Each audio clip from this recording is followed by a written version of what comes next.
The person that we are about to introduce is somebody who I have seen growing up on television every single day. Like quite literally, I watch his show because his is the only show in which there's no shouting. Most of the shows you are just shouting all the time. He really helps distinguish the news from the noise. He's somebody who's written 3 books. This is his 3rd book as a part of this trilogy. And the book is called The Election That Surprised India. We're going to talk to him about all things politics and all things that make him different from every other journalist in the country. I'm so glad that when it comes to journalism, this man actually takes out time to come and speak to young people about journalism and about politics. Very few who do it, and very few who do it in a way that is nuanced. It's my great pride and pleasure able to welcome none other than Rajdeep Sardesai. Something that you've written in the book, you say that you've written this book to document our times for the younger generation. Yes. But unfortunately, whenever we talk to politicians, before the elections they come and talk to an 18-year-old or a 19-year-old. But suddenly post the election, it is difficult to get a hold of them. The agendas that are set for elections are supposed to encompass young people. The agenda also does not sometimes mention young people, and when it comes to parliament, there are only 7 MPs who are below the age of 30. Is India yet an ageist society? Because as I asked a 50-year-old politician whose son was working out here, and he said, my party tells me my time has yet to come. And the idea that a 50-year-old is saying that my time yet has to come. So, do you think that the concept of an ageist society is something that yet to be lived in? That's a damn good question. I mean, it's a question I've often grappled with and thought about. But you're right, across the world, you could become a prime minister or a president in your 40s. I mean, Obama was in his 40s Correct. when he became the president of the United States. Rishi Sunak was in his 40s when he becomes the prime minister of Great Britain. In India, I think the only Indian prime minister in his 40s was Rajiv Gandhi. And that too because of the tragic assassination of his mother in 1984. Yes, politics, while I wouldn't use the word ageist, but certainly politicians seem to believe that the more grey hairs you have, the more qualified you are. That if you are young, you still have to learn before you can become a seasoned politician. I think that's going to change. I do believe that eventually in the next 20-25 years, you will have someone below 50 who will be able to lead his or her party. Narendra Modi is the first Indian Prime Minister born after 1947. He's the first Indian Prime Minister to be born after 1947 in 1950. I also believe at one level, Rishabh, age is a number. I think what is more important is how youthful are you, how are you able to connect with the young. Just because you are young doesn't make you necessarily youthful, just because you're old doesn't necessarily make you unfit to talk to India's young. I think you need to be young at heart. You have Shashi Tharoor on your board. Shashi went to the same school as me and he's what, 68, 69. But when you talk to Shashi Tharoor, you get a sense that he's willing to talk about issues that concern the young. Even to some extent with the Prime Minister. I mean, he's very good with young people. He does his Pariksha Pe Charcha. He wants to talk to young. And therefore it's a question of attitude. I believe in life, you must always have the attitude that, I wouldn't say 18 till I die, but at least you should always be young at heart. If you're young at heart, age is just a number. But yes, I have a huge problem at times with older leaders who don't allow the young the opportunities they deserve, simply because they think they are not good enough. When actually all they want is they don't want to leave the chair which they sit on. You know, we have Fevicol on our chairs in this country. एक बार कुर्सी पर बैठ के हटना ही नहीं है. And that's part of the problem. So we don't. I believe life is a baton relay. One generation must hand over to the next, and that's how the world goes forward. You know, and that's true of politics. That should be true of life. It's very well articulated. You said that sometimes the Fevicol is stuck and the politician is stuck on the chair because of that. Absolutely. And when it comes to young people in politics also, what I've observed and seen is that young people in politics are also from lineage. Yeah. And this is across disciplines, but also in politics. And a lot of people who fight politics, who come from the organization, who work at I.I.M.U.N, who participate in I.I.M.U.N.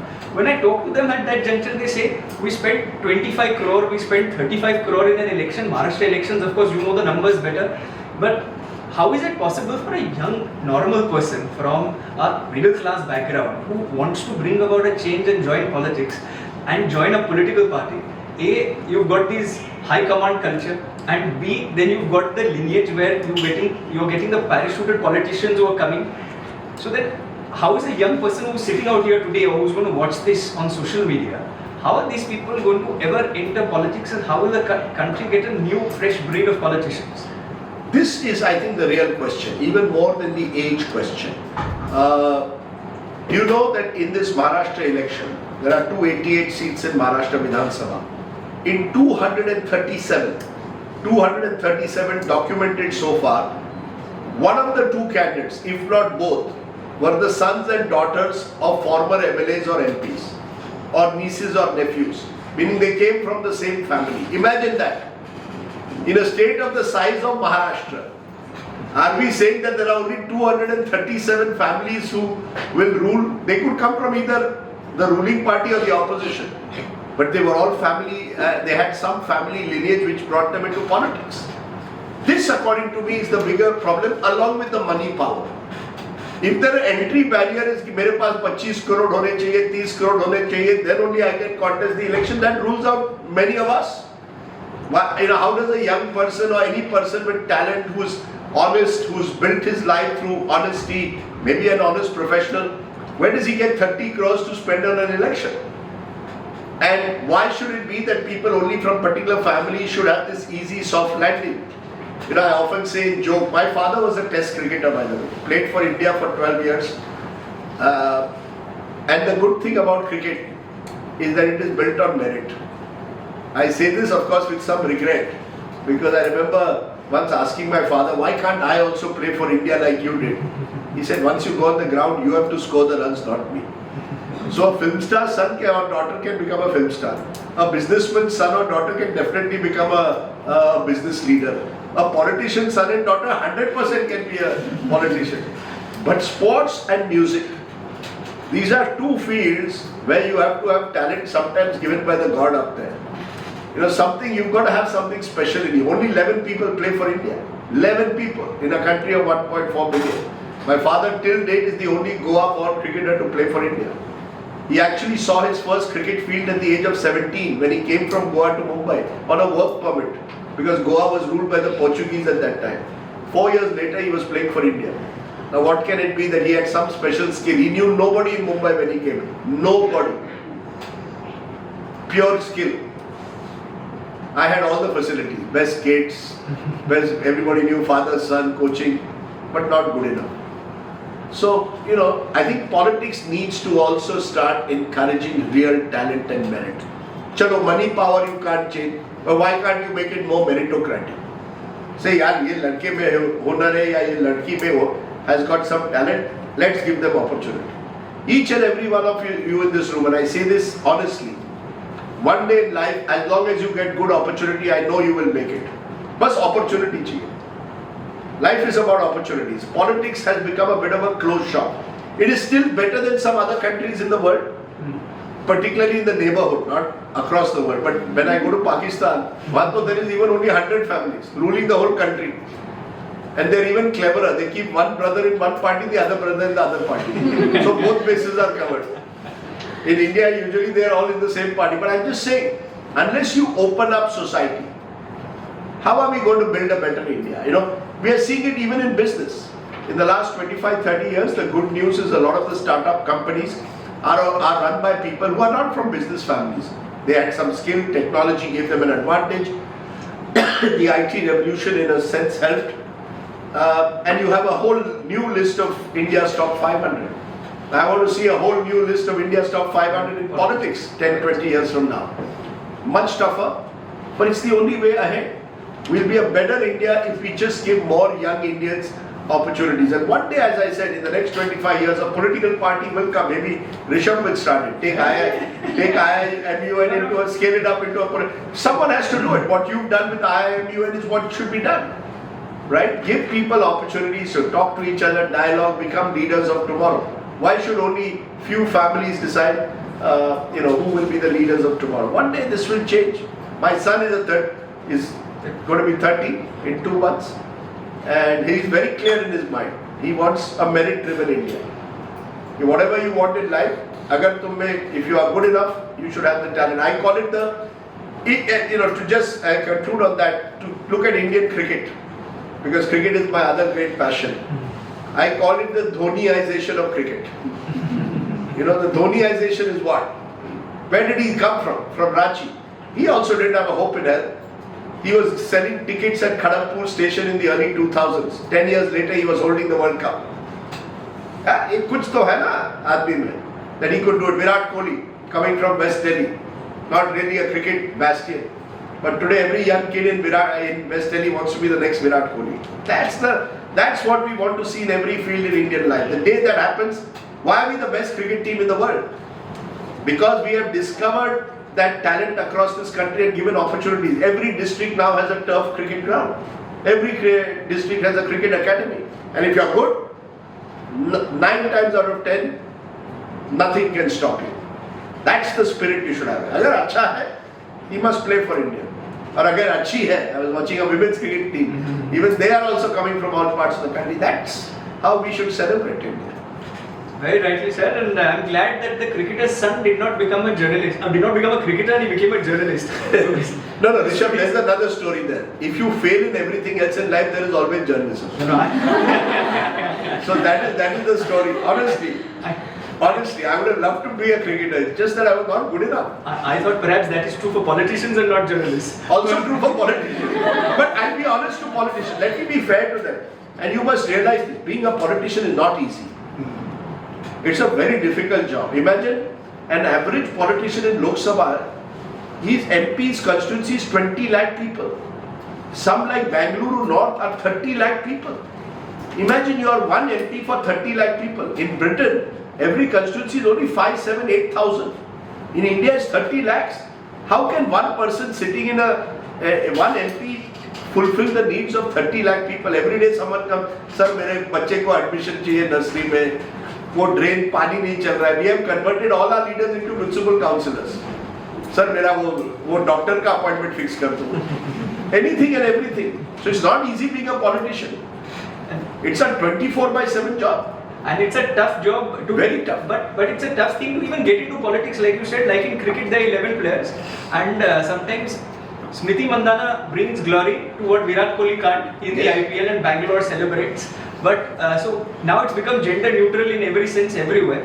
But when it comes to politics at that juncture, you mentioned that it's a very tough field to get into, and I believe that you've touched upon this even in your book in a way, where for young people to get into politics is tough, but even more so when it comes to people who do not come from lineage per se. And surprisingly, however, Prime Minister Modi and Amit Shah have done remarkably well. You have written in your book, it's a resourceful, remorseless and ruthless machinery, and you mentioned this in many of your interviews. But sir, my question to you in this is that when you are in school, you are taught to compete. If you finish first, you are given an award. If you finish last, nobody gives you an award. In cricket, you need to get into a 11th playing team. If you are the 15th or the 16th, nobody is going to give you any attention. The same is with politics. So these people are of course resourceful, remorseless and ruthless, but they have won from 2 seats in 84, just about when you started, and to now being in power for the last 10-12 years. So is there anything wrong with being resourceful, remorseless and ruthless when it comes to the Kalyug that we live in? I'm going to make 2 points. One, nothing wrong, I guess. This is a generation, whatever it takes, achieve karna hai. Whatever it takes, you have to be number one. My only concern is it a level playing field? You see, if one side in a 100 meters race is at the 80-meter point and the others are starting, then there is a problem. When I say resourceful, remorseless and ruthless, part of my problem I have with it is that it's not a level playing field. And that I explain in the book. For example, 1 month before the general election, the Congress got income tax notices, its accounts were frozen. And the notices went back to 1993. How do I then fight the election? If you have 100x and I have, in terms of money power, it's not easy. So there are, while I respect the journey that politicians like Narendra Modi ji and Amit Shah ji have made over 50 years. It's not easy. They've been around for 40, 50 years. In fact, in a previous book, the previous sequel, the previous book to this, I wrote about how in 1980s, they in a municipal election in Ahmedabad what was their task? To put up posters. They used to go on a scooter. Imagine Narendra Bhai and Amit Shah on a scooter. I imagine the scene. Amit Shah driving, Narendra Modi behind him. Going from street to street in Ahmedabad, putting up posters. Lage raho Munna Bhai. Lage raho Munna Bhai. But they have come from there. You see, we are now seeing them when they are right at the top. They have come over a 40-50 year journey. And that journey is to be respected. I have a deeper problem with the fact that it is not a level playing field. Now you have created a situation where one side simply does not have the same benefits than the other side has. And in an ideal world, you want a level playing field. But I want to make a second point linked to what you said. Because I think it's important. You know, we mentioned family lineage. I have a chapter in the book which you all must read definitely, called Democracy Zinda Hai, Stories of Hope, where I profile 10 people who do not have all these facilities necessarily but have become members of parliament. For example, there's a lady called Sanjana Jata. She's a 26-year-old Dalit mother of 2. She won the election defeating the chief minister's candidate in Bharatpur in Rajasthan. She didn't have much money. Her husband is a constable in the government. In fact, her husband was warned कि तुम्हारी wife को बोलो चुनाव से मत लड़े, हम तुमको सर्विस से निकाल देंगे. Husband was a good guy. He said, नहीं मेरी बीवी लड़ेगी और आपको दिखाएगी, वो जीत कर दिखाएगी. And she won. And one of the weapons she used is Instagram. I asked her, I said, how did you reach so much? Sir, मैंने Instagram पर मेरे videos famous हो गए. You know, जज्बा होना चाहिए. There is another guy, Rajkumar Roat, 31-year-old. He's a tribal leader. He dresses up in nice t-shirts with New York and all written on him in Baswada. He has a biker gang. He was going from village to village. Villagers crowdsourced for him. They said, sir, tumhe kuch hai, we will raise the money for you. Won by 2 lakh votes against a very powerful 6-time MLA and minister. So, 31-year-old defeating a 6-time. So it can happen. ये India है, यहाँ कुछ भी हो सकता है. अगर जज्बा है, जिगर है, MS Dhoni can from ticket collector in Kharagpur become World Cup champion in 10 years. Rajkumar Roat can become at 31 an MLA, now an MP. Sanjana Jata, Dalit mother of 2, can defeat a big candidate. जज्बा होना चाहिए बस. हुनर होना चाहिए कि I will not give up. It's not easy. It's very easy for me to sit and tell you this. I know it's not easy. Not everyone can achieve it. But there is a dream. The day you stop dreaming, then it's, then what's the point? I know many of you say, kya hoga, kal kya hoga. Don't worry about tomorrow. Live it today. जिंदगी एक सफर है सुहाना, यहाँ कल क्या हो किसने जाना. Live for today and fight for today. And learn new things. Sanjana lost the Vidhan Sabha elections in November, December last year in Rajasthan. She could have given up. Her father died the next month in January. She could have given up. She did not. So, I'm only using them as 2 case studies. It's a chapter where there are 10 such cases. Only one I think I would say is what you would call a daughter or a son of a politician. And she's also interesting. In fact, she met me at the bookshop. I didn't recognize her. She met me at a bookshop. Her name is Ikra. Something. Ikra from Kerala. Ikra Muhammad. But again, think Ikra Hassan. But think about Ikra's story. She was studying to be a PhD in London. Family also is in politics in Kerala. Then her brother was jailed in the Yogi Adityanath government. She had to rush back home. Brother could not contest, she did. She's a Muslim woman. Not easy again in Yogi's UP. But she fought. Gave up her PhD. Says one day I want to complete my PhD, but for now this is my mission in life. And she went door to door, meeting people. Namaskar, mera naam hai Ikra Hassan. And she won. Woman, you can do it. Who says you cannot do it? हुनर होनी चाहिए, जज्बा होना चाहिए. what you said, हुनर होना चाहिए, जज्बा होना चाहिए. That is very important. And you have been, every time I was asking Dhruv, you have now taken your organization to more than 100 cities. I met this young fellow, few years ago. He was in 8-10 cities. You have got over 100. You deserve also applause today. You are part of it. More the 18 and 19-year-olds who do things, Of course. me lesser. But what you mentioned, jazba hunar is good, and you said that people can be ruthless, remorseless, and resourceful. But at the same point in time, there is a line that one must draw. Is what I personally at least believe, that vindictive politics should not be conducted. That it should be disciplined. When I was growing up, it was the era of Atal Bihari Vajpayee, and it was very different from the era today. Now, if you are jailed for 110 days, somebody else jails you for 111 days. You have given an interesting anecdote in your book, and I'm going to read it out, considering this is going to be recorded. Yeah. So, when you said that, and these are your words, when you said that the one such instance was from the initial years where the Home Minister had his first brush with elections, and how he ensured that he got victory in that elections, is where he made sure that in some way that women did not vote in that election, and that's how he got his victory per se. Now, this kind of election machinery, is this the correct way for winning elections? What is your message on this for the next generation? Let me tell the story, Rishabh. You'll read it in the book. Amit Shah's first election. He must have been as old as most of you in this room, around 18, 19. Contested a college election in Ahmedabad. Against him was a woman candidate. The problem for him was that there were equal number of women, equal number of men in the class, and he was worried that the woman will get all the woman votes. So how do you change things? So in those days, this was pre-mobile. They got as many numbers as they could, the phone directory. The rest they got the addresses.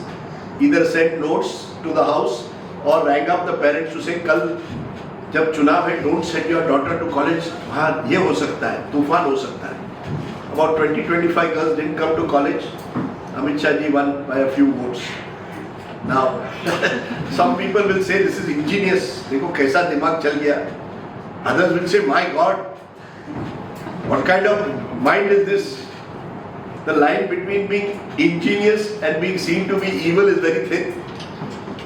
But politicians will do whatever it takes to win an election. So, I mean, your point is well taken, Rishabh, that I think there should be rules. But we are now, unfortunately, in a society where morals don't matter as much as morality doesn't matter as much. I sometimes think if Mahatma Gandhi contested today, he would lose his deposit. कहाँ बेचारे महात्मा गांधी सिंह, मैं पैसा नहीं लूंगा, मैं ये नहीं करूंगा, मैं वो नहीं करूंगा, versus today's politicians. Times have changed. There was a candidate this time in Maharashtra called Rohit Patil. He's the son of a late Home Minister of Maharashtra, R.R. Patil. What happened there? The other side put up 4 or 5 other Rohit Patils, all looking like Rohit Patil. So when you went to the electoral roll, many people were confused which Rohit Patil to vote for. Rohit Patil eventually won by a few hundred votes. But politicians can do anything now. Chunav jeetna hai. And that's my worry. You see, nothing, I'm not saying 50 years you're in politics, ruthless, relentless, remorseless. At one level you can say, Jo jeeta wo Sikandar. But today the means seem to matter less than the ends. And I worry about that.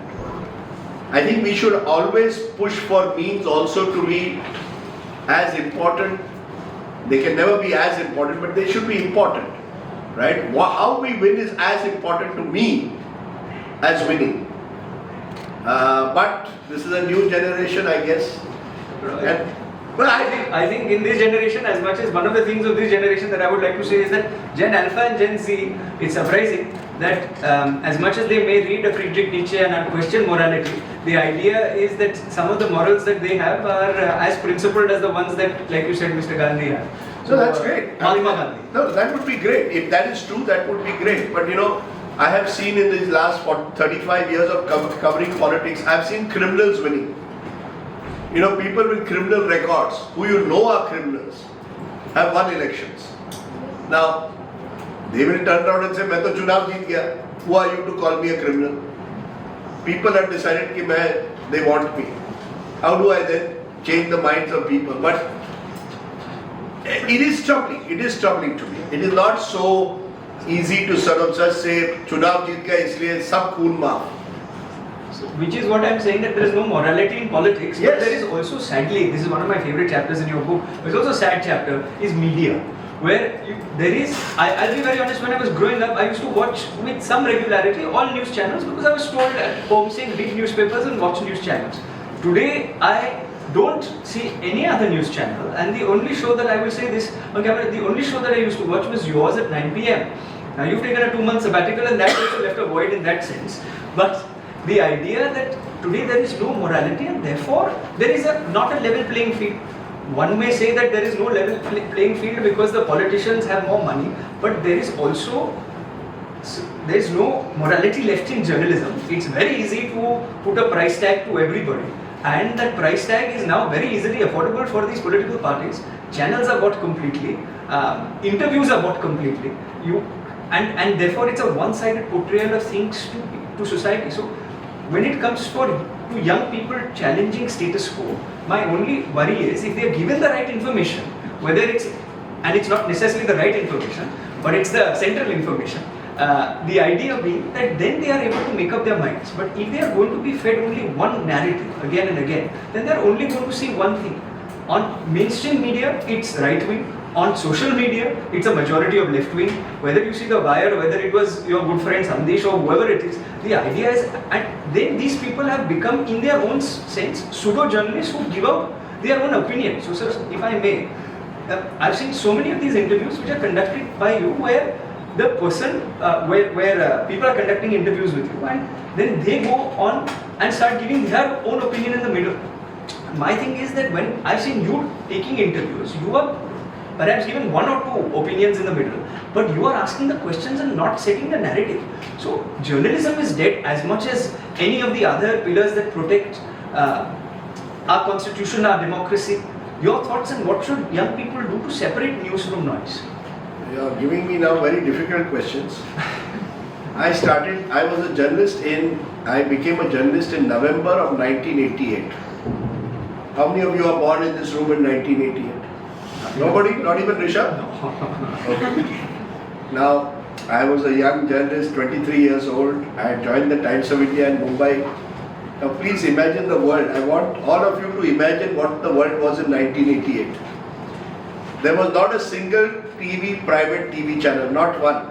There was only Doordarshan. And Doordarshan would do one news bulletin in Hindi, I think at 9, and English at 9:30. 2 half-an-hour bulletins, that's it. Right? So TV reduced to Doordarshan, 2 bulletins.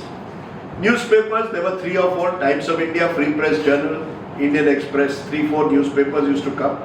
That's it. No computers, no mobile phone, no internet. In fact, strangely, in 1989, first time computer came to our office. Just think about what happened. We went on a pen down strike, saying that if computer comes to office, we will lose our jobs. This is the world I come from. We used to do all our stories on typewriter. From there to today, there is an information explosion. We have 424/7 news channels in this country and counting. Now, I don't know whether that is good or not, because we have got quantity. I don't know whether quality has come, to answer your question. Because now, everybody can be a journalist. This mobile phone is the new power in our hands. We are all citizen journalists. Each and every one of you can just do your own blogs, can do your own videos or reels. Now the latest thing is reels, I'm told. Now I didn't know what a reel was, but I'm learning slowly that there is a new thing that young people want reel, and please keep it short, I'm told. 40 seconds से ज़्यादा नहीं चलेगा sir. मतलब 40 second तो मैं शुरुआत कर रहा हूँ. In those days I had to write 2,000 words. Now for 40 seconds everything is done. Look, times have changed. Unfortunately, I think. Therefore, something has been lost in the moral compass of journalists, but also the business model. It is a very low-cost model to get 5 people to sit in a TV studio and shout at each other. You don't need to spend anything. If you have to send someone to Manipur, spend 1 month there, that costs. So the cost model has also militated against quality journalism. Because everything is available on mobile, if I want to watch something, you are expected to give news plus, which means opinion. Then the opinion has to be polarized. Because who wants to hear balanced view? I want to hear, yeah, either you are with me or not with me. Even in WhatsApp groups, everyone is shouting at each other. We are not talking to each other anymore. We are all shouting, my word versus your word.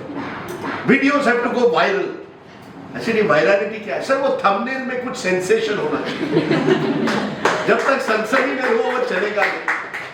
मैंने कहा यार, I grew up in a generation where I was told by my editors, please if you have any opinion, keep it for edit page, news pages पे news ही जाएगी. Now news has become opinion and I don't know where. Opinion is taken over the news pages and I don't know where news is going. The world has changed. Now, you and I could lament the past and say, you know, हमारे ज़माने में कितना अच्छा होता था, तब भी ठीक था. But we also could not do some of the things you can. I'll give you an instance. In 1993, I covered an earthquake in Latur, in Maharashtra. September, October it was of 93. I had to take a train. There were no flights. I had to take a train from Mumbai. We reached Aurangabad. Train was 10 hours late. From Aurangabad, we had to drive to Latur, some 350 kilometers away. That time the roads were very bad. No Nitin Gadkari around. 7-8 घंटे वो लगा लातूर में पहुंचने. Once we are in Latur, we saw entire village had been, people had died. More than 10,000 people died in the earthquake. How do you take the pictures back? I had a photographer with me. We had to go back to Latur town. There all the machine, the communication was down in Aurangabad and Latur. So one person had a telex machine. I don't know how many of you know what a telex machine is. It's like a machine which was a part typewriter, part telephone. But you had to type on it. Please understand, in those days, even if you had to make a long distance call, you had to do what is a trunk call. You had to book a call. If I want to book a call from Aurangabad to Bombay, I had to book a call. आप कतार में हैं. Through all that, finally we were able to send out some, even the picture, what did we do? एक taxi वाला था. We had to tell the taxi wala to take the pictures to Mumbai. The film, the role of that earthquake. It took us 3-4 days to tell the whole story of Aurangabad. Today what would happen? Someone in Killari. मी राजदीप सरदेसाई बोलतोय किल्लारी मध्ये माझ्या पाठी बघा काय चाललंय. And video will go viral. This is the new world. The world has changed. It has become a smaller place also. You are a lucky generation, my friends. You have technology as an ally. You can do all kinds of things with this. You can create communities. So, I think while Rishabh rightly points out the worrying parts of journalism, we have all become very opinionated, we have become very polarized. All of that is true. Them versus us. We use religion to define, your religion versus my religion, and news channels also spread at times. नफरत फैलाना बहुत आसान है, प्यार बांटना बहुत मुश्किल. नफरत फैलाना बहुत आसान होता है. So all of this is also happening. But उम्मीद पे दुनिया कायम है ऋषभ. ऐसा सब बुरे नहीं है इतने, कुछ अच्छे लोग भी हैं. We tend to think सब नेता चोर है, सब पत्रकार जो है इस तरह के हैं. We are not all so bad. So, I mean, it's like your generation. You are all, it's great to have so many of you here today. It means that you all are, in some small way, at least interested in knowing more about the world. So, I think we should be hopeful. India is still the greatest country in the world, my friends. I would not do journalism in any other country in the world. Why? Because in India, no 2 days are ever the same. You see, if you are in England, they will say one day sun is shining, today clouds are there. India, there is something crazy happening. I give an instance in the book. I left my office November of 2019 at about 11 o'clock in the night. I had breaking news, Uddhav Thackeray is set to become Chief Minister, Mahavikas Aghadi government to be formed. It was a Friday night. Normally on Friday nights I have a small drink and go to sleep because next day is Saturday and I go for a nice long walk Saturday morning. 6:30 in the morning I see 5 missed calls from my office. My phone was on silent. I rang up the office. What happened? Sir, where are you? You have to come to studio. I said, studio 11 o'clock, I left you last night. No, sir. Devendra Fadnavis is being sworn in as Chief Minister. I said, it is 6:30 in the morning. He said, yes sir, Raj Bhavan mein Devendra Fadnavis, Ajit Pawar, governor has removed president's rule at 2 in the morning. 2 in the morning? Which other country in the world will all this happen? We are a crazy country. You never know. Now, film. The other day I was on holiday, so I didn't follow it so closely. But I was in Hyderabad last week. What is the headline in Hyderabad? Some film release, premiere. Actor has come out and is waving. Stampede. One poor woman died. My God. How tragic, but only in India. कि actor ने wave कर दिया public दौड़ गई and then they file FIR against actor is arrested what kind of a bad country are we? This is the best place to do journalism because no 2 days are the same. Boring कभी नहीं होगा India will never be boring. It's still an exciting place to do journalism.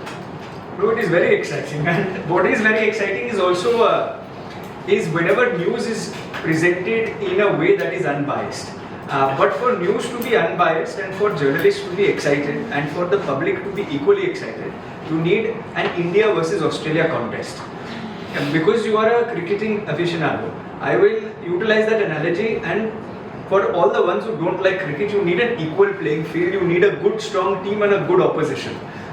If you have one team that bulldozes the other, then it becomes a problem. One may complain that the wicket is favoring one team or the other, but at the end of the day, you need two strong players to compete. My question to you is this: you've written about it in your book. Any democracy will require robust opposition. The problem with the Congress party, and you said this in your interviews as well, where you said that how they get the wrong people in the wrong position.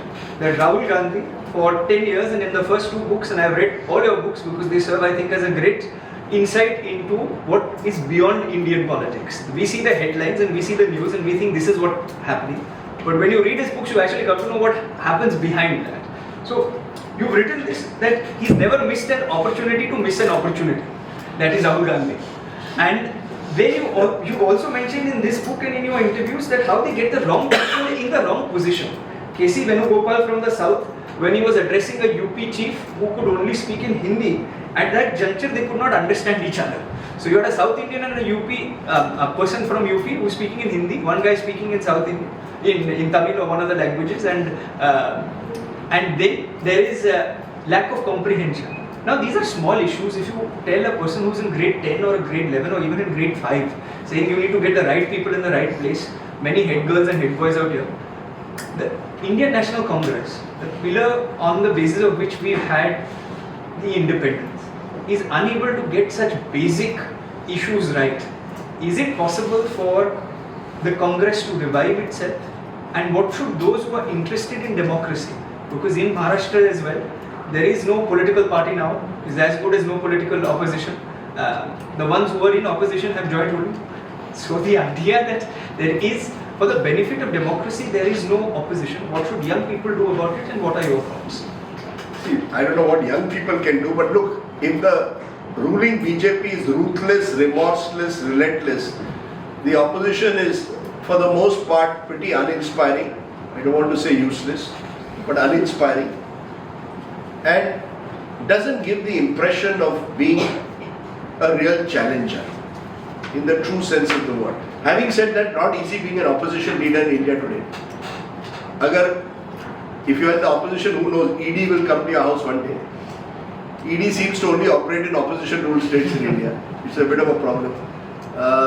So it's not easy being an opposition politician, but you need a better opposition.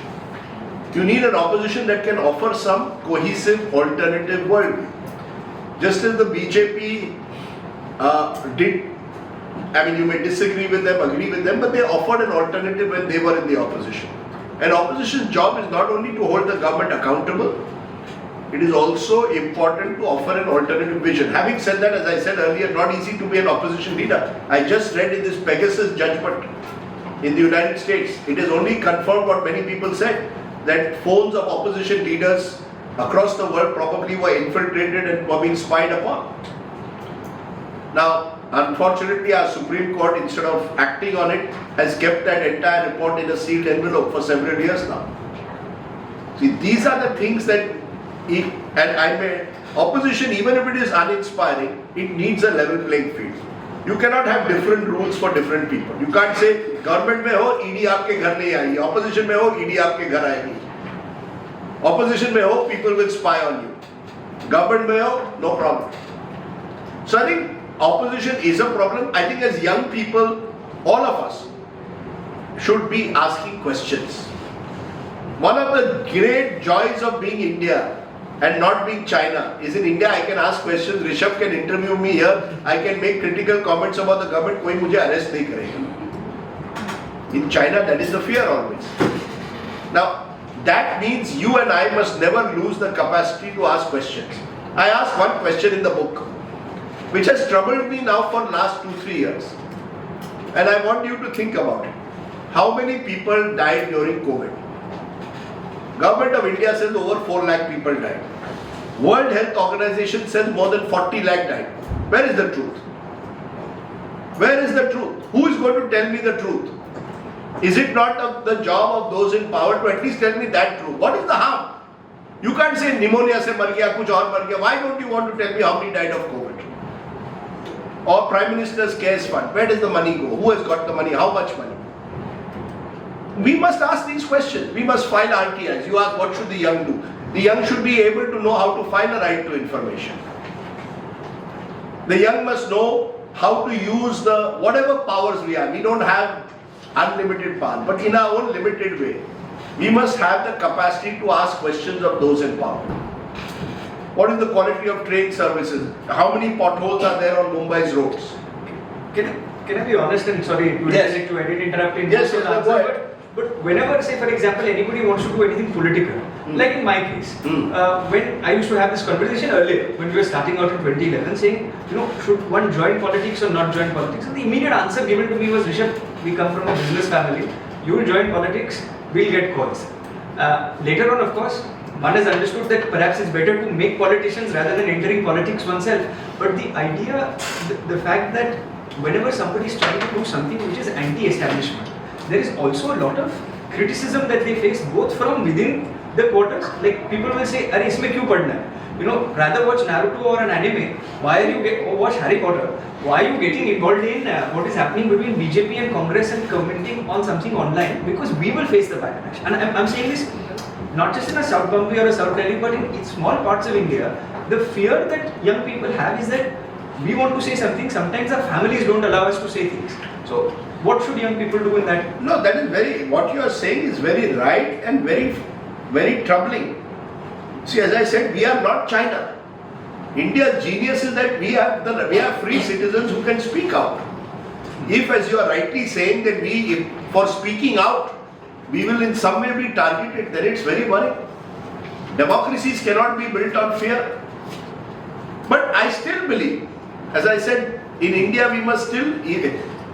Let's say you are a young person in your cooperative society, your mohalla. What stops you from raising questions about, as I said, quality of roads? Right? You file an RTI. Please tell us how much money you have spent last year on the roads out in this particular area. Where did the money go? Please give us details. Is that going to lead someone to target you? If it is very worrying and very sad. But डर के आगे जीत है. And इतना भी डरो मत. And if you are all in a group, I think a group has more strength. That's why I think, when you build an institution which you are trying to do, I think that gives you all more power. Because people will respect, individuals find it difficult to fight the system. But if you become a group institution, you build relationships and networks with I.I.M.U.N, other groups across the country, you may have more power. People may well listen to you. You see, it's only when you come in groups that people listen to you. One of the big things changing in India is gender power. Suddenly women are being taken more seriously as voters. Earlier women were seen as जो पति करेगा वही पत्नी करेगी. अब नहीं होता. This time when I traveled through Maharashtra, I was sure that the women were voting differently to the men. तुम्ही सांगू नका त्यांना vote देणार. Now what are the reasons they are being given votes are different. Now 1500 rupees, it's like buying a vote. Right? But what for you and me may seem like buying a vote is not for that woman. I mean, one of my abiding memory of this election in Maharashtra was meeting a woman in Amravati. Her husband had passed away, he had committed suicide 6 months ago, farmer, soya-bean farmer, had started off as a cotton farmer. Then suddenly found cotton is not viable, decided to do soya-bean, but was struggling even there. 1 lakh loan he had with the bank. 1 lakh rupai ke loan ke liye he committed suicide. And then I asked myself, yaar ye kya? Ab log baith ke, there will be places in India where you will have a meal for 1 lakh. And there's farmers, So I think if we realize that there are in this country, if we could organize, if I.I.M.U.N could organize, maybe tomorrow get all these farm families. Maharashtra has the highest number of farm suicides in the last 25 years. Could we build, could you build some kind of bridges with those people from there? Maybe send your students, talk to them. Just talk to each other. It's not always necessary to be in a party politics to contribute, is my increasing feeling now. There are other ways you can contribute. There are other ways you can be pressure groups. Dabao dalo system pe. Social organizations also can play a pivotal role in this. I'll give you an example, Rishabh. There are municipal elections in Mumbai hopefully in the next 2 months. Maybe I.I.M.U.N can decide that there are these 30 candidates across party lines, right, who you think are good people, who you think have come with a good agenda, whose manifesto you support, or you give them a manifesto which they have to endorse, and you agree, we will campaign for 30 of you. If out of the 30 even 5 will, it's a step forward. Maybe they all should be under the age of 35. That should also be a qualification. We will support 30 candidates under the age of 35 who we think will do good for Mumbai. Maybe that's one idea I'm throwing to you. This is a great core council point. Amber comes from Srinagar, but she is now in Bombay. Dhruv from Pune, and Murthy from Srinagar. They all from different parts working at Wow. in Bombay headquarters, as they call it. I call it a place where we barely fit our head in the quarters, but. I'm so happy to see someone from Srinagar because part of my journey in these last 30 years has been tracking Kashmir.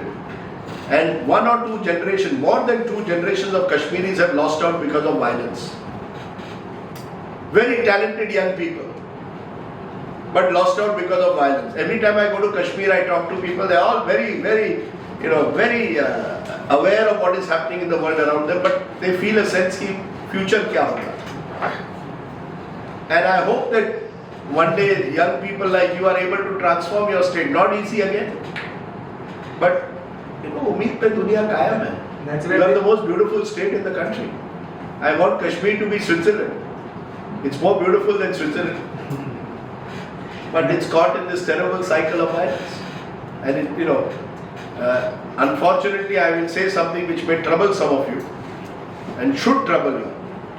I know of young Kashmiris who have been denied rent, who have been denied housing in Delhi because people were reluctant to give their house on rent to a Kashmiri. Why? Why should she pay the price for some militant? In Bombay also. In Bombay also. Why should people pay the price? Why should young Muslims pay the price कि 400-500 पहले आपने हमारी मंदिर गिरा के मस्जिद बनाई थी?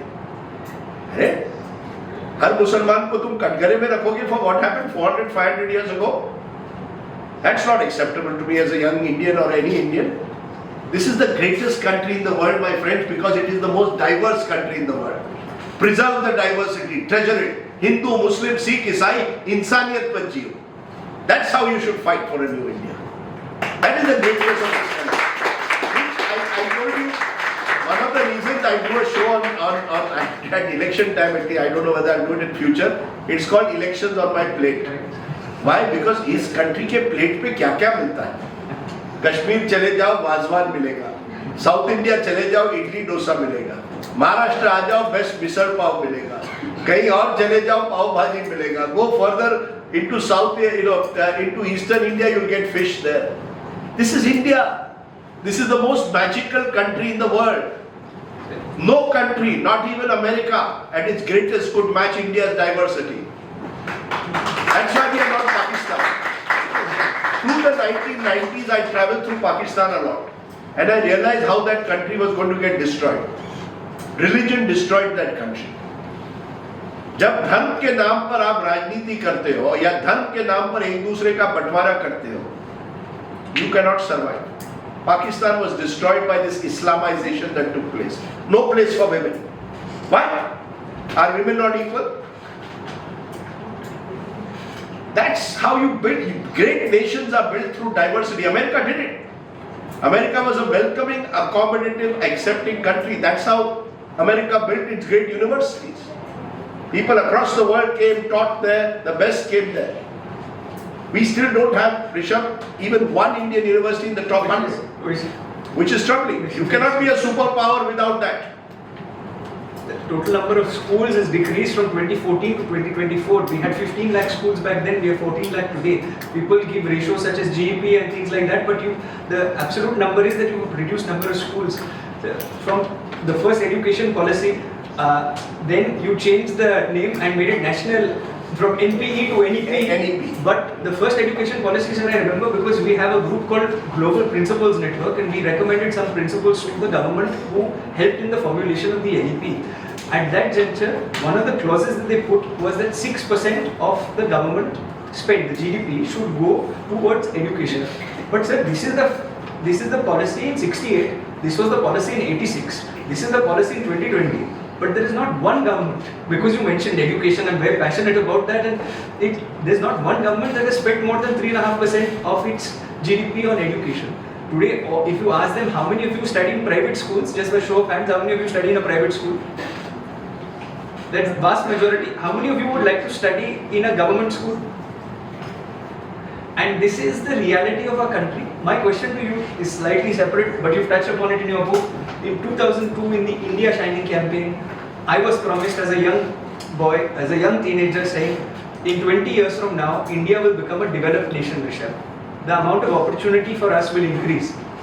Yes, today we have more consumers because we have 900 million people below the age of 35, but that is a demographic dividend that is irrespective of government. Today there's a 2024 Viksit Bharat campaign, and I was invited by one of the ministers out there in Delhi saying, Rishabh, please forward this entire thing and make sure that in 20 years from now we are a developed nation. My question was the same question which I asked, saying if you are not going to pay attention to the basic needs, which is infrastructure and education of our country and medicine, then as a country we will never develop. I am perhaps the most illiterate out of the lot in Delhi who made this point. The people in Delhi and in Lutyens Delhi are smart enough in order to do this.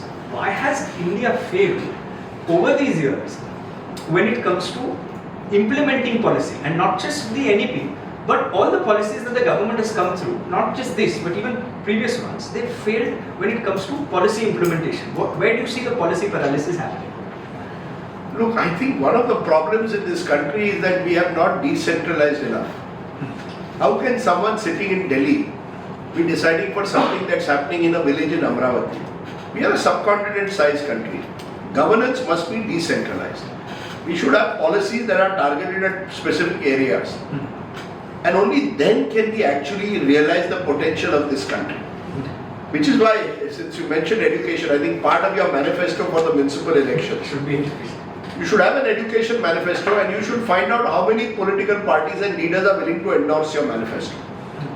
I mean, I think these are, I'm not saying that will change anything, but at least there should be a consciousness. Look, Arvind Kejriwal in Delhi has made a lot of mistakes. He's been in power for 10 years. You could argue mistakes, meaning he's not fulfilled many of his promises. For example, they had planned to clean the Yamuna. Not happened. But by and large, his party has made an effort on government schools. You know, two of my driver's kids are in a government school in Delhi. I went to the school, I was astonished. Such, clean, hygienic classes, good quality, relatively better teaching than what I think it was 20 years ago. Some of the teachers had been sent for a training program abroad. These are good signs. This is where you need to invest. The future is in education. You're absolutely right. I mean, there can be, minimum should be 6%. I mean, we are investing in the wrong things. Where are our investments going? In lining up the pockets of our leaders. You see, why is it happening? One reason is politics has become not a passion for public service. A lot of politicians are getting into politics so that अपना एक धंधा है तो गंदा है. There is that element as well. Look at the assets of politicians, how much they increase. Most people during COVID, their incomes have flattened or gone down in many cases.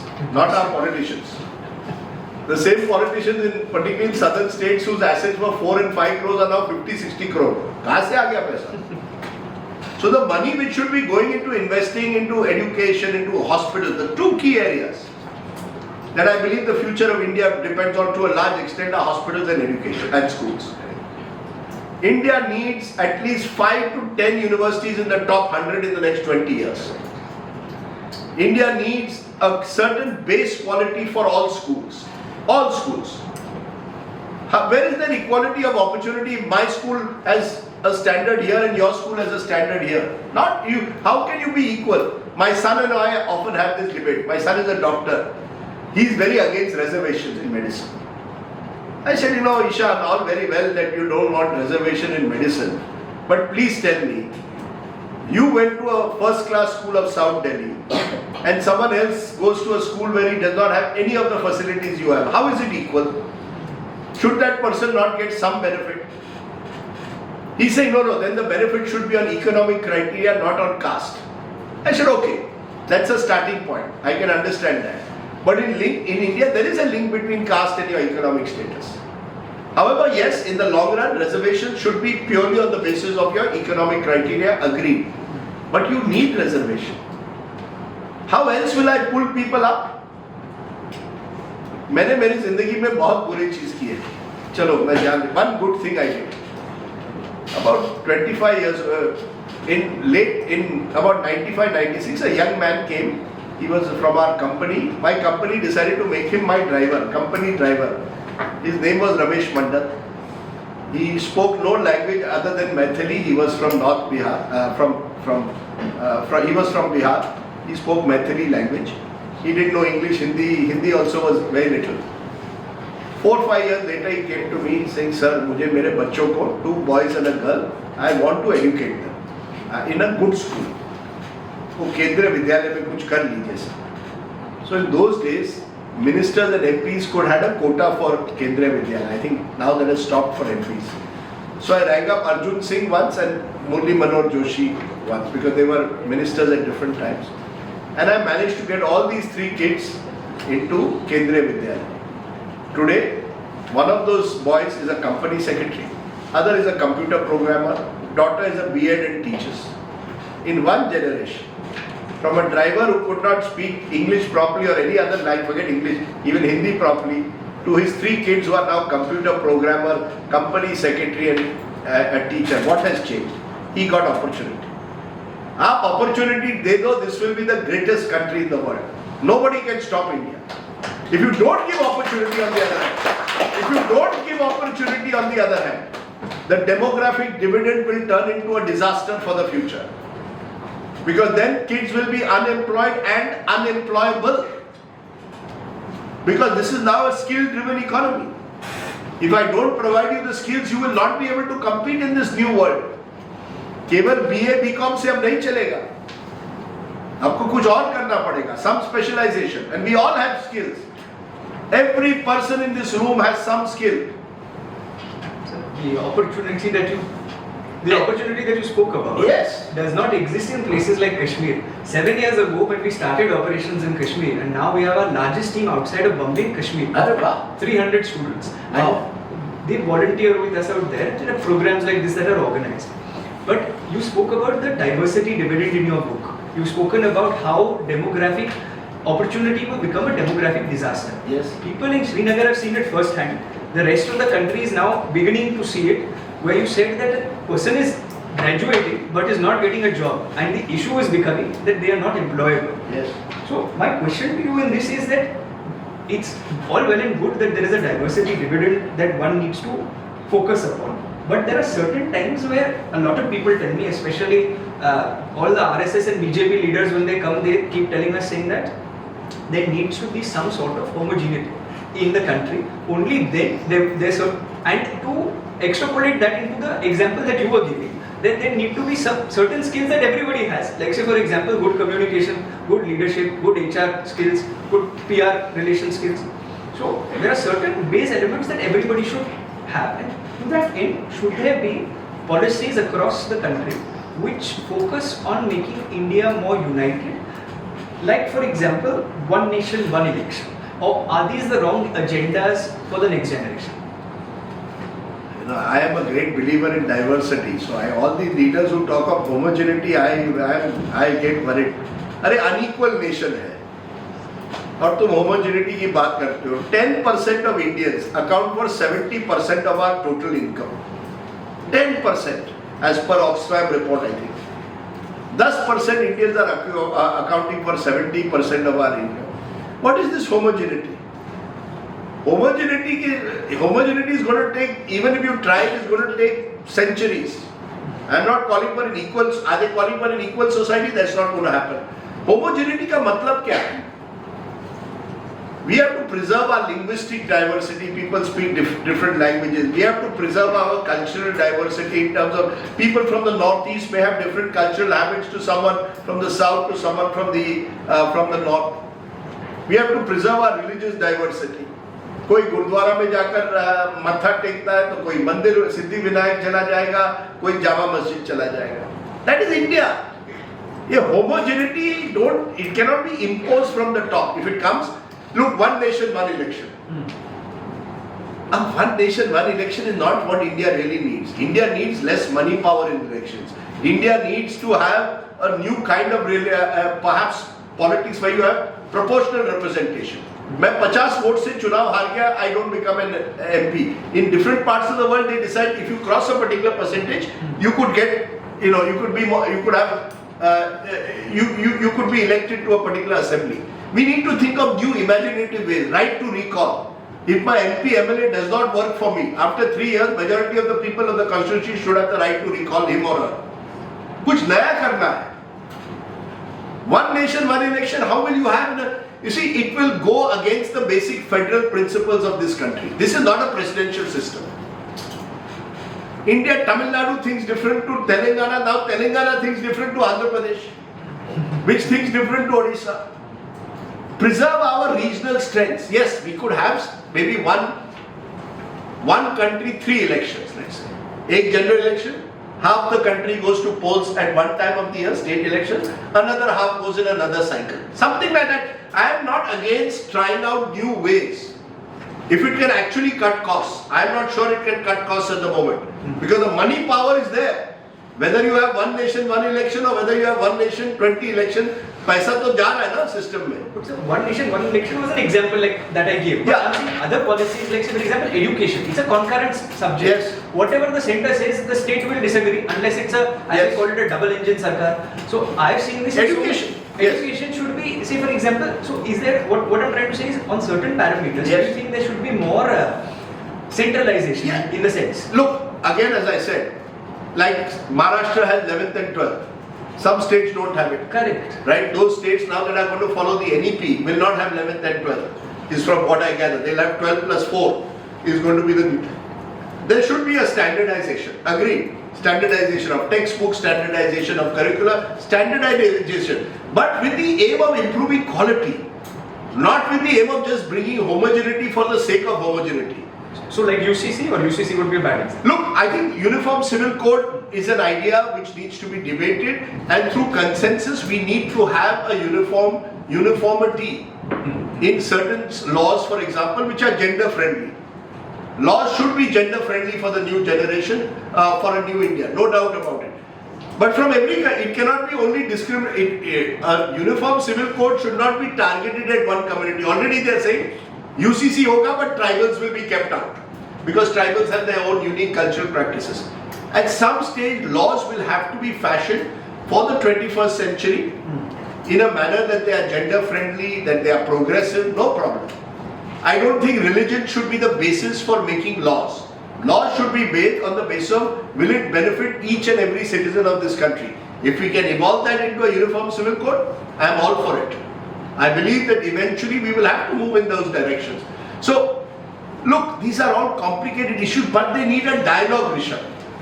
हमारे यहाँ dialogue नहीं होता है. All these are very complex issues where you need संवाद. There's a lovely word in Hindi, संवाद. हम विवाद में फंस जाते हैं. हमारे कंट्री में विवाद ज्यादा होता है संवाद का.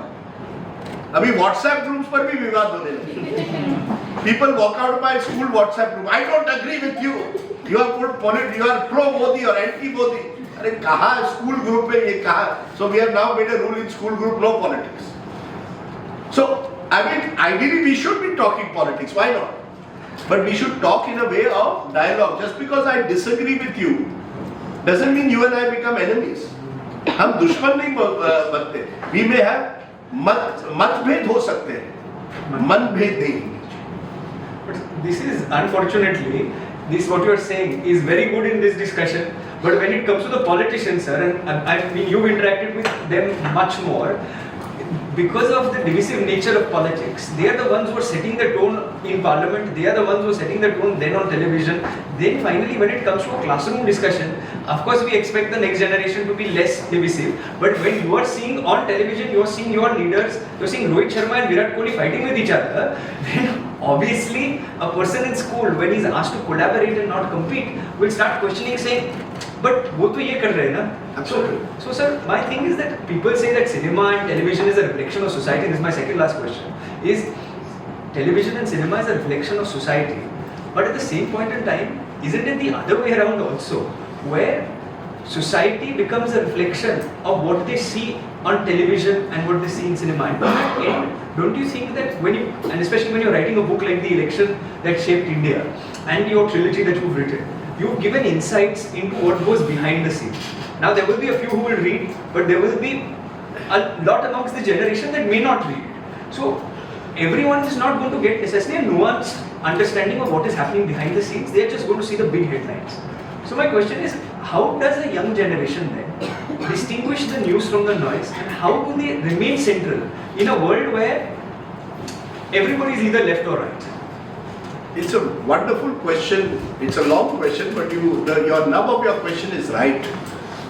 And I'm going to give you again an example. मैं तुम लोगों को शॉक नहीं करना चाहता, but I feel मुझे गुस्सा आजकल थोड़ा जैसे बुढ़ापा आता है, थोड़ा गुस्सा बीच पे आता है. पहले बहुत आता था, but कुछ चीज़ों पर गुस्सा आता है. And I'm going to say something जिसमें मुझे बहुत गुस्सा आया था पिछले साल. And it is linked to your question, Rishabh. Last year, it was July or August. I don't know how many of you read newspapers या news follow करते हो, लेकिन एक story बनी हुई.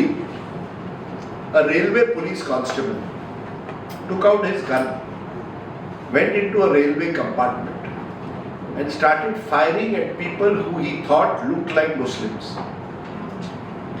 ठीक है? 3 या 4 लोगों को मारा उसने. Some got injured. बाद में उसको पूछा गया, ये कहाँ से आपको, ये कहाँ से इतना नफरत कि आप इस तरह से बिहेव करते हैं? It was not as if people thought first mentally deranged होगा. It's not as if he was mentally deranged. He said, मैं तो ये सब टीवी पे देखता हूँ. ये टीवी पे तो दिखाते हैं, ये सब तो पाकिस्तान से आए. That day, I can't tell you, I started asking myself, ये कहाँ आ गए?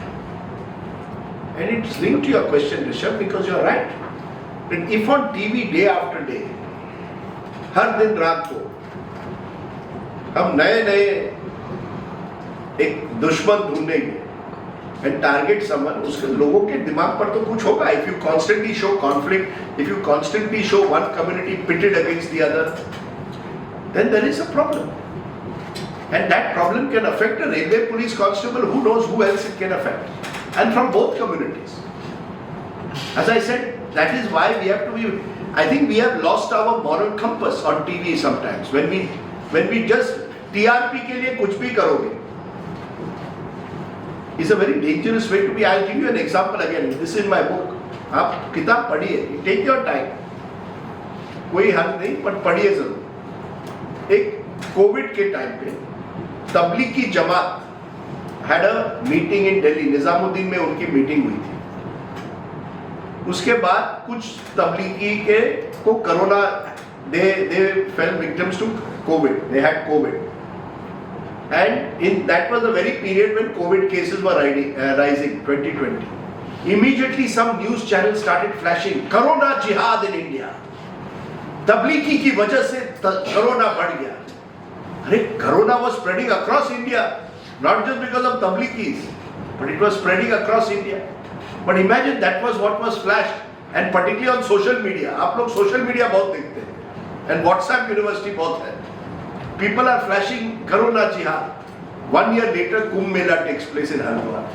Chief Minister, everyone dipping in the Ganga against all the rules of social distancing. Corona cases again started spreading. COVID 2.0. Nobody said Kumbh jihad. Imagine eventually that because of that Corona jihad, matters reached a stage where Muslim vegetable vendors were being boycotted. In some community, we will not take food, vegetables from them. It's very easy to put a hashtag on Twitter or Facebook and say Corona jihad. What impact is it having? Just now, one day before the Maharashtra election, Rishabh, there was a WhatsApp message going on across, which my auntie rang me up to say, is it true? Saying, Waqf board is about to take over Siddhi Vinayak temple. And my auntie, 65-year-old lady, auntie, is it true? Why is it not on your news? I said, auntie, itna WhatsApp mat kiya karo. No, some group has sent me. Hey, imagine that group, my auntie has rung me up. Imagine the 10,000, 100,000 people who have got that message. What impact would it be having? Therefore, among my other suggestions to you is maybe in your own way, you should help start a fact check unit. Where maybe you all have a group within your who's there to perhaps send messages across which provide true facts when fake news is put out or when sensation is put out. These are useful ways of contributing to society. There's a lot of sensation on TV, a lot of fake news going on. You need to find ways in which to send out the right messaging. Manipur mein, somebody sent me a video, terrible video. Young lady had been stripped and she was being shot dead by someone on the middle of the. And again I got a message, sir, see what is happening in Manipur. I tried to find out. Turned out that those pictures were from Burma. Now imagine the impact these things can have on the psyche of people. Manipur is also a part of India. Sometimes we forget that. It's a beautiful part of India also. No, I've tragically forgotten. So I'm saying, let us find ways. You know, TV news or news in general may have failed. Society needs to wake up and challenge it. That's the way forward. All eyes should be both on Palestine and Manipur. That is the idea. That it should be. I don't know whether you have a group in Manipur. We do. You have a group. Arre wow. I mean, if you need any help, I have friends there. They will be more than there. I hope you all can play a positive role once things come back to normal in bringing metes and cookies together. You know, why should people who live next to each other become enemies? Metes and cookies need to live together. I think the spreading Indianness in Bombay and Delhi is a nice thing, but I think in places like Srinagar and in Manipur is most needed. Yes. And that is what the idea is. And that is another good project you all should do. Right. But when I come to the last question, this is a small rapid fire. अरे बाप You are now Karan Johar. ये तुम्हारे trousers Karan Johar की तरह हैं. Inspiration. What are these trousers? ये क्या है? This is Indo-Western. अरे बाप This is a little bit of inspiration of. मुझे भी ये trousers कहाँ मिलते हैं? Sir, ये तो हर जगह मिलते हैं अभी. But this is. What is a good shop to go in Bombay to buy these trousers? Kulaba. Any Kulaba causeway you will get lots of them. What should I ask for? Indo-Western. Indo-Western dhoti. Indo-Western dhoti. कोई shop, specific shop? Designer एक दो है. But other than that, there is also like Kulaba causeway. Normal. This you take a picture and you will get a lot of them. It half an inspiration from you, the other half from. Then I will send it and I will say to the shop, मुझे ऐसा कुछ चाहिए. Thank you. So half of it is inspired by you, the other half from Karan. But at the end of it, we don't have a big hamper, we have a small one. अरे वाह. Devendra Fadnavis or Yogi Adityanath, the future Prime Minister of India? Tough question, but I think Devendra Fadnavis is a leader with a very big future. Your trilogy, the favorite book? Always keep your last book as your favorite book. So now I will say 24. First is also a favorite in many ways, but the most recent one I think is the most honest out of the three. Rahul Gandhi or Narendra Modi, the more democratic leader? अरे बाप. क्या camera पर है? ये 40 second का reel है.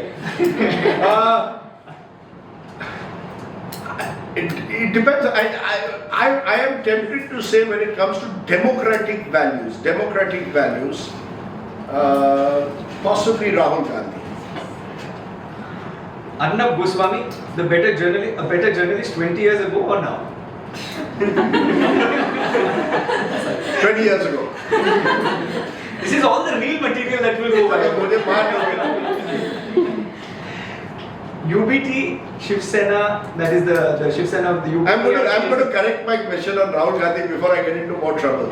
Rahul Gandhi, I think pushes for more democratic values, but he himself is a dynast. So let me correct that. So he himself represents, in a way, dynastic politics, even though I think instinctively he pushes for democratic values. Now please use this and not the first. That is a numbers and Please. The Shiv Sena, UBT and NCP, is it the end of the road for them, or is there a chance for it? I never write off any political party, and I will not write off the Shiv Sena, UBT also. Kisne kal dekha hai in this country. They are facing a huge challenge, but I still think that you should never write off a political party in India. Mamata Banerjee or Congress, the better leader of opposition? I said this the other day. A good opposition leader should have Mamata Banerjee's mass appeal, Rahul Gandhi's sort of sense of a certain moral compass that he seems to, have in his politics, and Arvind Kejriwal's strategic inputs would make a decent opposition leader. None of them on their own can really take on a Narendra Modi. Hindu-Muslim politics, can the nation rise above it? Of course it can. This is the greatest country in the world still. Article 370, a good decision or a bad one? Good one. I mean, good question. I mean, my own sense is that I think Article 370 had to go. I have a huge problem with Kashmir being downsized from a state to a union territory. But Article 370, you could argue, had outlived its utility. These are some Gen Z slangs, so these are words. And sus. When I say sus, what's the first thought that comes to your mind? Sus. Yes. Sucks. When you say sus, it means that this sucks. No. What is sus? They'll be the Suspicious. Suspicious? You say suspicious is reduced to sus? Yeah, karta hai tum log, yaar. It's like my son and daughter once showing me Snapchat, and before I could even digest the picture, I said, where is the picture? It's gone. Sus is suspicious, okay. When I say vibe. Vibe. Vibration. No. Not the same format. Huh? Does not follow the same thing as suspicious. No, what is vibe? It's like your vibe. It's like an aberration of vibe. Vibe. It's a vibe, right? Yeah. Good vibe. It's the feels. Feel. Yeah. Got it. That much I know. When I say Riz. Riz. R-I-Z. ZZ. Man, you guys are crazy. Riz. Charisma. Abbreviation for charisma. Huh? Abbreviation for charisma. Kahan charisma और kahan Riz? What is the connection? My God. Okay. And when I say Delulu. This I've heard somewhere. Delulu. Somebody said all politicians are Delulu. Delusional. Why can't you just be simple, yaar? क्या तुम लोग complicate करते हो? And the last two ones in this, one is youth. When I say the word youth, what's the first thought that comes to your mind? Rishabh and his team at I.I.M.U.N. But the last one was I.I.M.U.N. Oh, then I think of Rishabh. But listen, no, honestly, I mean it, because I think what you guys have done is quite wonderful. I've seen him grow, and it's wonderful to see this. So, and seeing so many good, happy faces, bright faces. On a Sunday evening. On a Sunday evening. Yeah, I was worried whether people come on a Sunday, but that's great. I guess less traffic in Mumbai on a Sunday, which is good. But yeah, but I've learned something. Riz is charisma. What is that first thing? Sus. Okay, I'm going to go and tell my 80-year-old mother who I'm meeting today. I'm sus. Now over to them to ask a couple of questions. Yes, ma'am. Yes. Hello, sir. It's an honor What's your to be name? here. My name is Sanvi Chowle. And I have to say, my father and I watch your elections on a plate rather religiously at home. So my question was, India is a democracy of the people, for the people, by the people. And the voting power is with Indians. But somewhere I feel that because there are so many political parties in India, and this is something we've observed in recent elections, that the votes are fragmented, and somewhere some political party might just exploit this to their advantage. You know, politicians have mastered the art of jod tod ki sarkar. So I wanted to understand from you whether this understanding is correct. Very good question, which is why I said the real election reforms are not this one nation, one election. One of the reforms I'm looking at, I would look at is proportional representation, like they have in some countries. So it doesn't become ki first past the post only wins. It will depend on how many votes you get, because let's say that's the only way you can get more people in a way. You can make your parliament more diverse if you have proportional representation. Otherwise, the person who's got all the money, power, the muscle power is going to win. If you have proportional representation, chances maybe of getting a wider variety of people into politics. I also believe when you said jod tod ki sarkar, if you get elected on one party's ticket and you decide to defect and join another party, you are denied for 10 years, you cannot become a mantri. ये सब मंत्री के लिए करते हैं. कौन बनेगा मंत्री? For 10 years, you have got elected on one party, or at least for 5 years. चलो 10 years is too long, you feel. 5 साल तो कम से कम मंत्री नहीं बन सकते. Some disincentive has to be put. Can you imagine Maharashtra? 1 in every 3 politicians of Maharashtra have been in more than one party in last 10 years. This has to stop. This is not some auction of IPL. एक दिन ये घोड़ा इधर चला गया, दूसरे दिन घोड़ा दूसरी टीम में चला गया. So there has to be. So you are absolutely right. We have to encourage more diversity. There are only 24 Muslim MPs in this country. We are 543 member parliament. That means what? Less than 5%? But population is 13%. Women, for example. Women MPs are, I think, 70 odd. Women are half the population. We have to have some kind of way of ensuring more representation for women. Now they have done 33%. I want to see it when it actually happens. These men are very difficult. They won't give up easily. But all of this has to happen. So we need more progressive reform. Yes.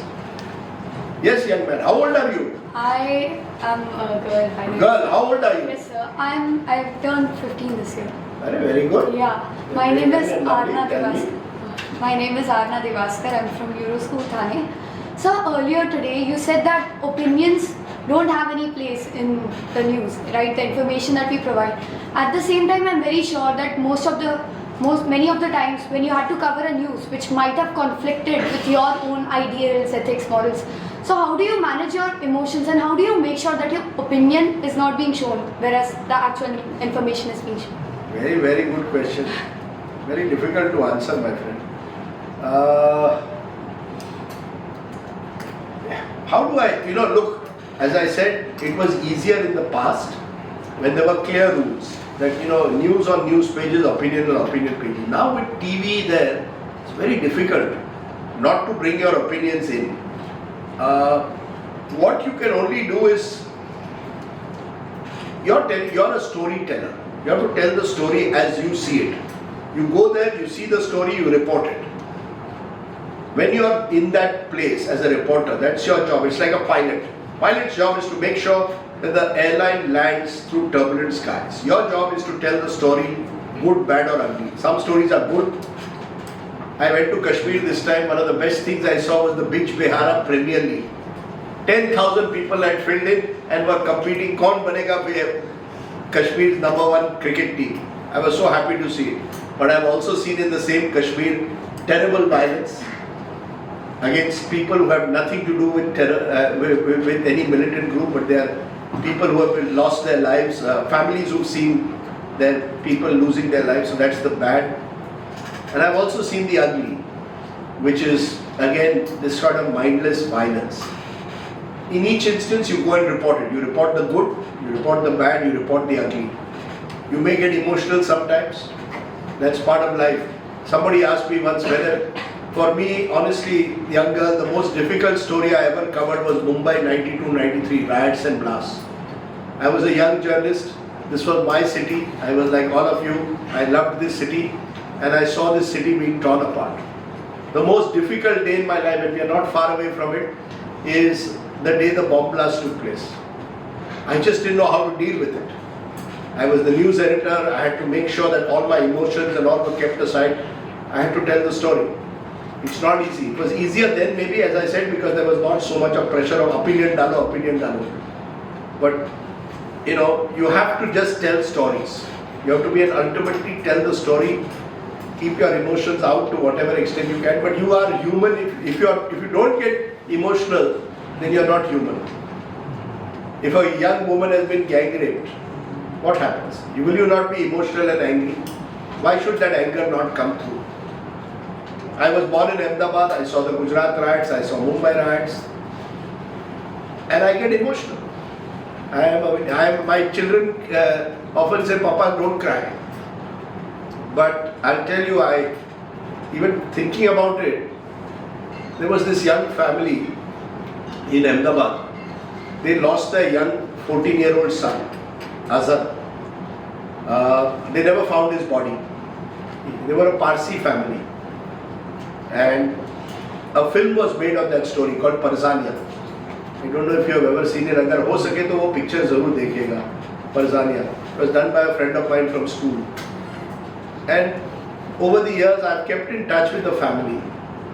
And honestly, now also thinking about them, I feel यार अपना बेटा खोना और उसकी body भी नहीं मिलना. What can be more traumatic for parents? And every time I go, I just hug them. I don't know what to say to them also, but I hug them. And as a journalist, you could argue, please keep your emotions aside. You're not supposed to show them. Arey yaar, then you're not human. And I think it's only when you are human and compassionate that you can the viewer will also identify with your sense of compassion. Anybody who's a parent will identify if your son or daughter is that. So it's a difficult question. How do you keep emotions out? It's not easy. And as I said, my kids tell me, "Papa, itna rona mat." But I've learned over the years that is part of life. You do feel strongly. I am in a park. I go for my morning walk. A lot of the people there are Sardars in Delhi, and a few of them, their houses were burned during the '84 riots. One day, one of them told me the story.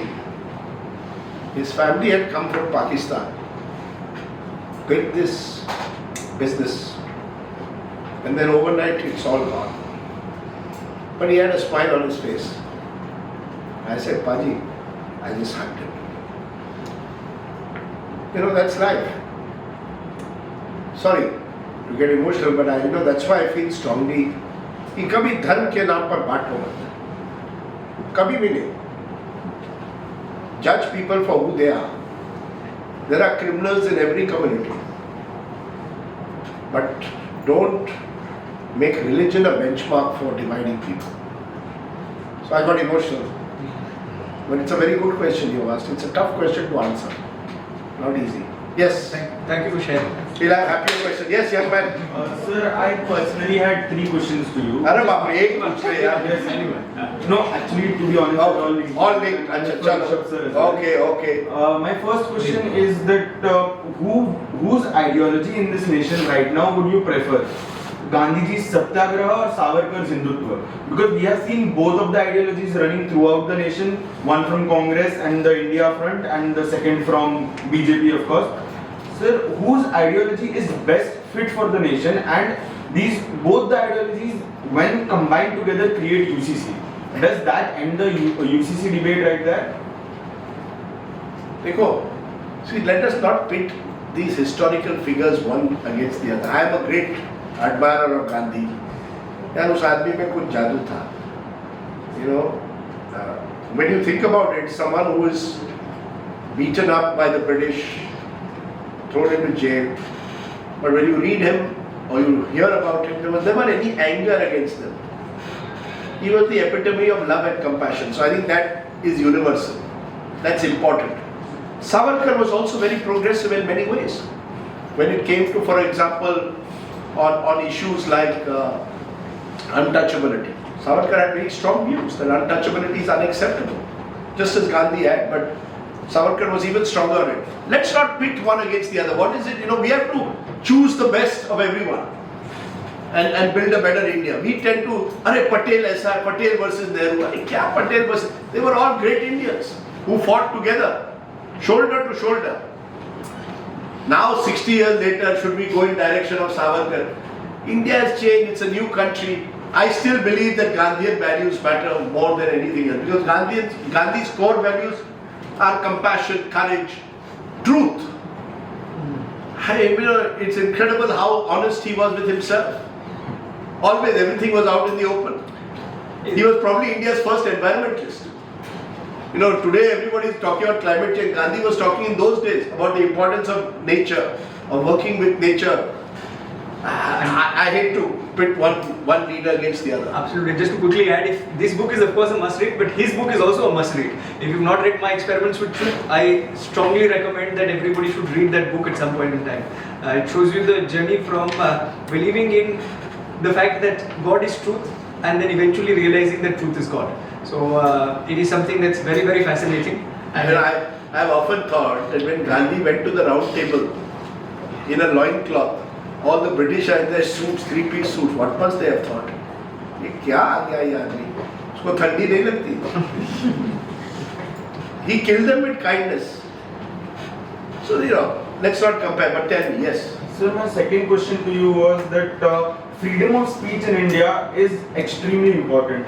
Now freedom of speech is at some limitations, has a lot of limitations to the people of India, but compared to the press has significantly lesser limitations.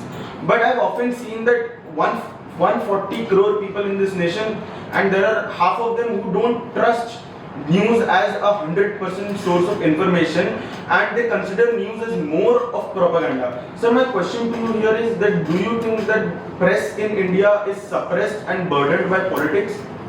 I don't think so. I still think that we are relatively free. We could be freer. I think there is a fear factor which is troubling. When you write stories against the government, any government, state or center, you fear the repercussion. That is not a good sign. Propaganda, whoever is in politics has always tried to use the news to promote their propaganda. It has not only started now. The challenge is for you as a reader, as a viewer, to try and understand, analyze the news yourself. Don't get carried away by what everyone else is saying, even if it's your own view. Read more. I always tell all the young people, padho zyada. Nothing wrong in reading. More you read, the more you expand your knowledge. I'm going to ask now, you have two questions. This thing. Yes. We'll take one last question because I really wanted to sign some books. Okay, I'll yeah, say. so let's Yes, all three of you can ask one by one and then I'll answer all three. You're all three friends, is it? Yes. Same school? Yes. Which school? Ryan International. Ryan International. So sir, I'm Ria D. I'm in 10th grade, and this one question has been troubling me actually for a month or so. Now it's a bit cliche, but we all know what happened in Kolkata and so all over India actually, honestly. Yes, not just that, so much more. And it was also appalling for me to see that after the media attention died down on that case and multiple other cases, the lawyers back out. They don't even defend the victims anymore. And seeing so much media influence, I mean, shouldn't the politicians at least feel something to make amendments or new policies? I see, apart from education and shelter and everything, security is one of the most fundamental things that people deserve in life. And I'm not just talking about women, but even men don't feel safe in this country. So what is stopping people from not voting for anyone, not even voting for a candidate or leaving India in the future? Like, we are the future voters. We need someone to vote for. What happened in Arjika is horrible, horrific.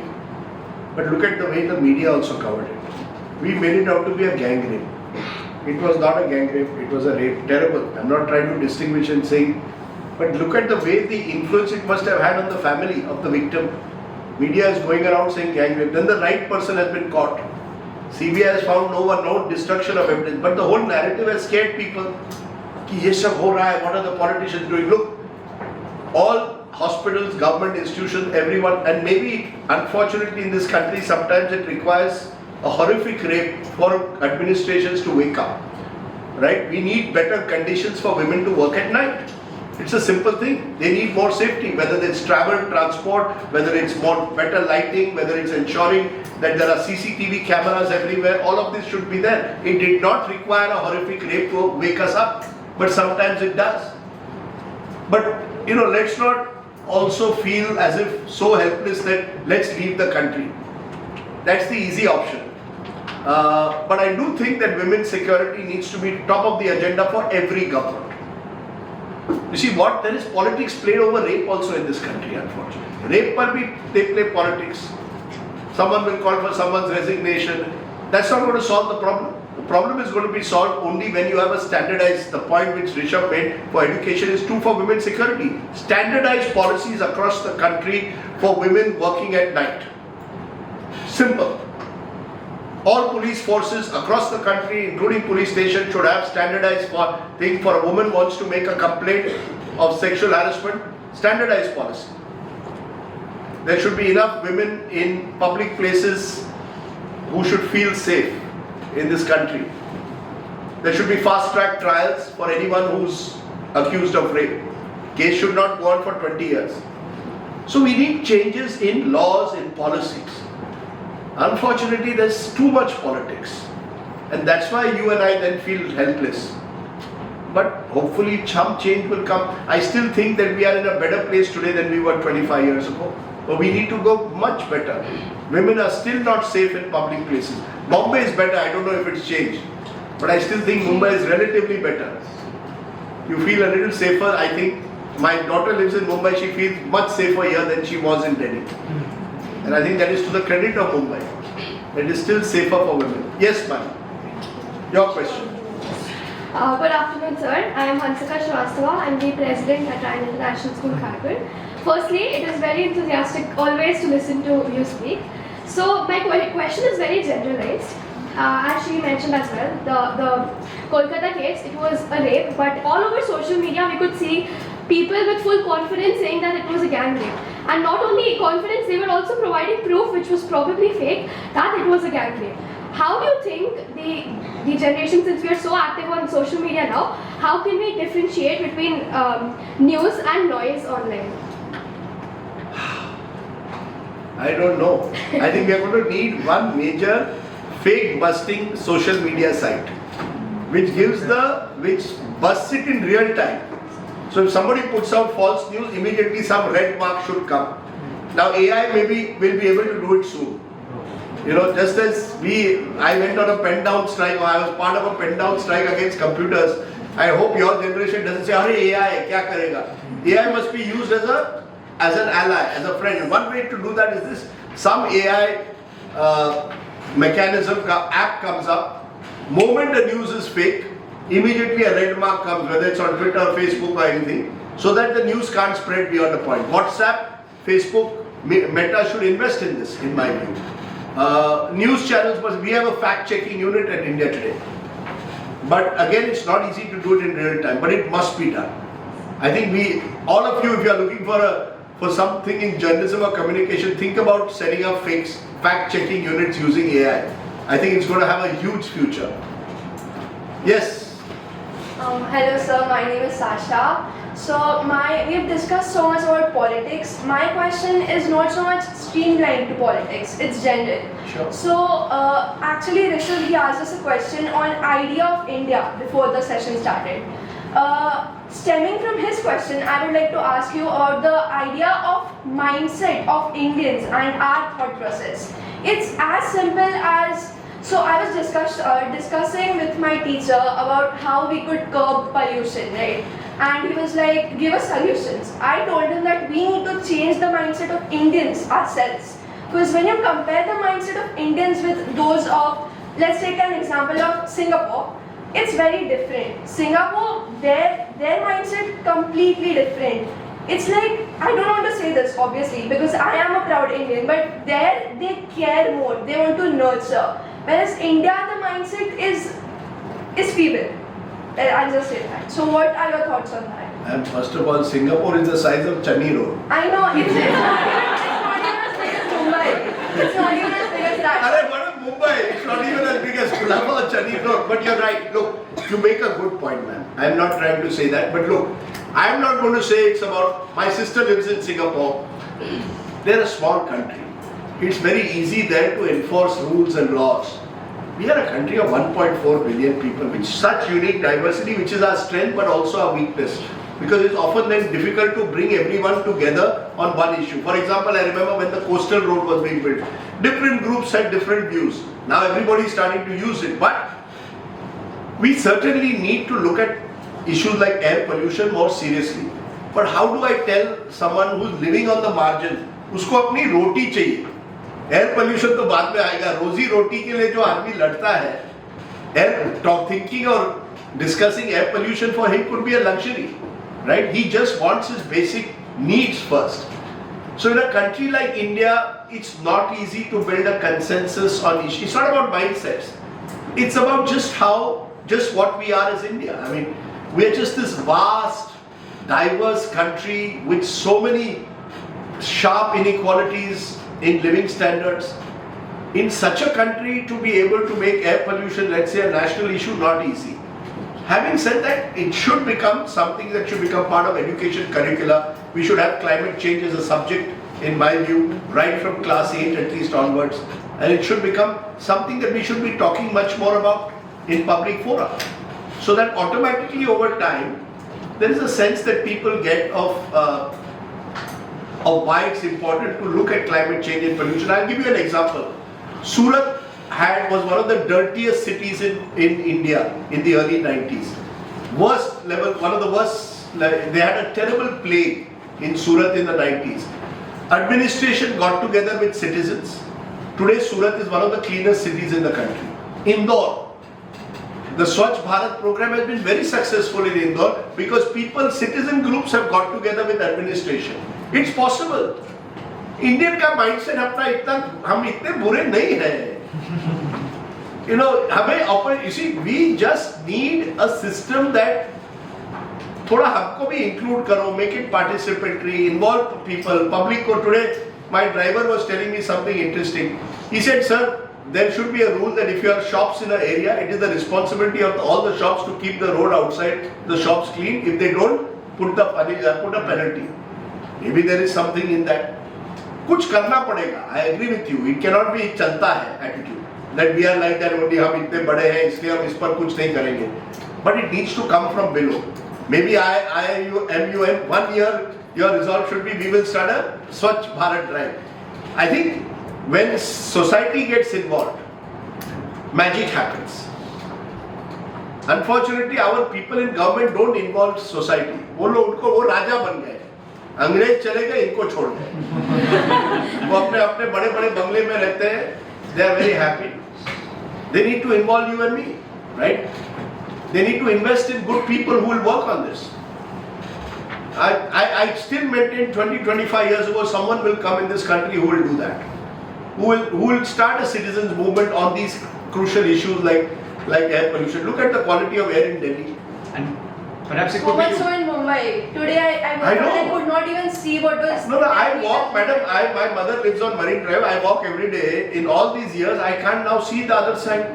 Raj Bhavan cannot be seen. Sea pollution has reached new worse levels. Now one day maybe there will be a movement of people of Marine Drive. Most of them are very affluent. They should start a movement. But I am very happy. For example, they have done something very good there for stray dogs. They have started a movement there for stray dogs to make sure that the dogs are well looked after and that they, that they also get, animal care in general. So and all done by citizens, voluntarily. In this case, you will need government and citizens to work together. Then only you will bring air pollution levels down. Thank you, sir. Thank you. Yes, one last question. Firstly, namaste, sir. Myself, Vansh Shah. What's your name? Vansh Shah. Vansh Shah. Yeah, I'm from Sacred Heart School, Kerala. So my question is basically related to religion and politics. Now, these days I've seen on social media, now could be a consequence of my ad feed, but I've seen it that there are often reels showcasing political leaders as poster images of some particular religions. Like for example, we have BJP being shown as the poster image of Hinduism on one side, and then we have Asaduddin Owaisi and the Mamata Banerjee scenario going on. So, sir, my main question is that how do we in a way convince people to to vote for a developmental government instead of just looking out for their religious interests? If I had an answer to that question, India would be developed. India would be developed. But look, you see, religion is very basic also to us as Indians. So it's, as I said, एक बार आप धर्म को politics में लाने, it's very difficult to get it out. It's like a genie which has come out of the bottle. Then to bring it back into the bottle is very difficult. Because we are all, many Indians, millions of Indians are religious minded. I may not be religious, but millions are, and I respect them for their religious. But the way out is just to focus on good governance. If you provide good governance, I still believe people will support you. If you do, as I said, if you make an active program for better schools, better hospitals, and show that it's actually happening, you have to prove it, not just say it. If you walk the talk, people will. Dekho, Indians, we recognize, we are clever people. हम जानते हैं when somebody is making a fool out of us also. अब कब तक चलता है, but basically people want better governance, better life for their children than they have. I'm sure your parents only have one dream for you, that you live a better life than they lived. And that alone, to my mind, will eventually mean that those who focus on governance issues will be voted on by people. But you have to do it consistently and prove yourself. If you do so, as I said during the municipal elections, look for candidates who have some commitment to do good governance and maybe support them. That's the first step. Super. Thank you, and also just to summarize this and end it on a jovial note, I keep mentioning this many a time to people within the organization that in a world where there is nothing left in the right and there is nothing right in the left, it's very difficult to find a center that one can look up to and one can refer to. I am deeply grateful on behalf of a generation that follows you on India at 9, and I can only hope that after your sabbatical, you do continue to disseminate information in one form or the other and be the fact-checking device that you've so kindly elucidated on. For spending a Sunday afternoon and evening with young people, heartfelt gratitude on behalf of us.